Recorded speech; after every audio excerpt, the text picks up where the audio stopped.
a poet and an author and so on. He was a terrific editor, which meant that if he liked something, you could be pretty sure it was good. And also when something was wrong, if I felt that something, I mean, I'll give you an example.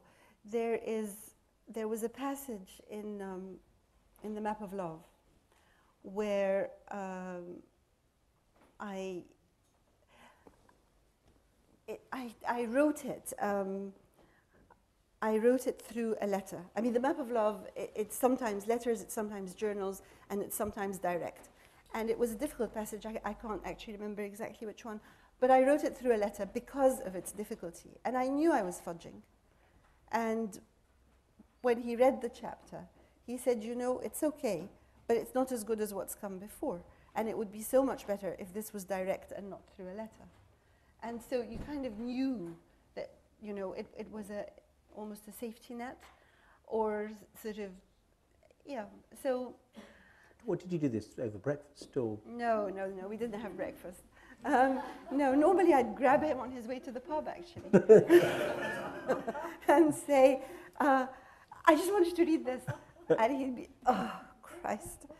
But he would actually sit down and read it. And it was tremendous. I mean, with In the Eye of the Sun, when I finished it, and he sort of read it through before I gave it to Bloomsbury. And it was very, very tense 2 days because he was reading it through. And at one point I heard him laugh out loud. And I think that was one of my proudest moments, really, that I'd actually, just with words on the page, made him laugh out loud. Which isn't to say that it was all wonderful. It actually wasn't, because he felt he couldn't write while I was writing, for example, that there couldn't be two. Because if you were writing a book, the world around you had to agree that that was the most important thing in the world. And therefore, you couldn't have two most important things in the world happening in the same house. And so, therefore, it actually was quite hard. But bits of it were terrific. I mean, there was a bit where I was writing to order a short story for Granta, and I couldn't work out. Again, he was actually on his way out, and I said, could you just help me with this? When you're sitting on the beach, and the waves come in, and then they go out again, and they leave these sort of frothy things in sort of half-moon shapes. How would you describe that? And we ended up he was standing in his coat for 3 hours while we tried to find the best possible way to sort of, because festoons they come down, they're not sort of horizontal, and so on and so on. So, yeah. Can I ask you just one last question before opening this to the floor? Do you still love writing? So I said, Is it still, given the activism that you've been engaged with in the last 10 years, is it still the biggest and most important thing in the world? Apart from my kids, I guess. Yes. Yes, it is. No, it is. I mean, it gives you a feeling like nothing else, actually. And I think that all the time when I'm not actually actively producing fiction, I'm not all, I don't feel quite real. I don't know. But yes, it is very important. Ahdaf, thank you. Understatement. May I, at this point, just ask for contributions or questions from the audience? We've got a fair bit of time, if anybody would like to join in. Well, what was the solution then, if it wasn't for students? What was it? I think it was something like frilled half moons, or I can't remember, do you know? But it had half moon in it. But I bet that was the happiest 3 hours you could have spent together. It was great. Yeah. It really was, actually. Yeah.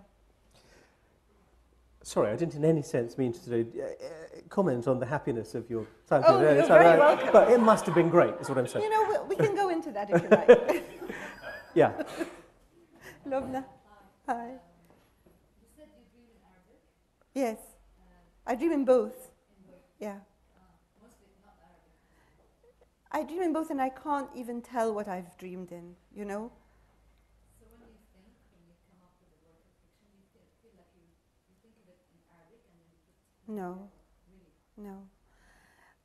Well, Kaman, I don't know that when you conceive of a work, I don't know that you conceive of it in language even.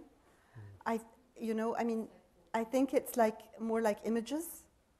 It's sort of images and lighting. It's more like a film, and then it goes into language. No, but I'll tell you. I mean, for example, I will sort of suddenly remember a piece of information I have if I want to ask someone about it, and I won't remember if I've read it in Arabic or English. You know, they're just so mixed up. Yeah. Yes. Do you recognise when you read your works in Arabic, do you recognise it as your own work? That's sort of been a big issue. I have needed to recognize. I mean, I couldn't bear to be in an Arabic that I didn't recognize as me, or that I felt foreign. And so when my short stories were translated, I had to go over them, because even though I can't write myself fiction, and I can edit it, so I had to go over them and sort of appropriate them and make them mine. And then when my mother said she was going to do the Map of Love, of course I felt tremendously honored and so on, but then when she started to do it, we started to fight. And we ended up with sort of, you know, whose book is this anyway, and so on. And eventually she said, okay, I'm just going to stay very close to the English text, and when I feel that something will work better in Arabic, or when there are options, I will put them there and you can choose. And that was very, very happy, because we then would go through that and discuss sort of why this rather than that, and so on, and tweak it together. And so, yes, I mean, let me modify. I feel that with the Map of Love, if I could write in Arabic, that would have been what I wrote. Yeah, question down here and then one at the back. Hi.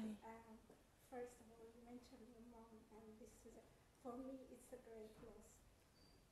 Yeah, enormous. While you were translating Maurice's book, didn't you realize that if you were able to rewrite your books in Arabic, would be much better than translating them? much better than somebody else translating them. Yeah. Once you translate it from But I can't. English or from English to Arabic, you will lose the imagination. I don't think so. I think that's what good translators are for, really. Yeah. I mean, obviously, it's always going to be a translated work. You know, it will not be the original. But a good translator should make it as close as possible to what you would have done. And anyway, I can't translate my own fiction into Arabic. Otherwise, I'd have just... Well, you know, if it's taken me 10 years to not write, the next novel... Can we have the next question from up the back?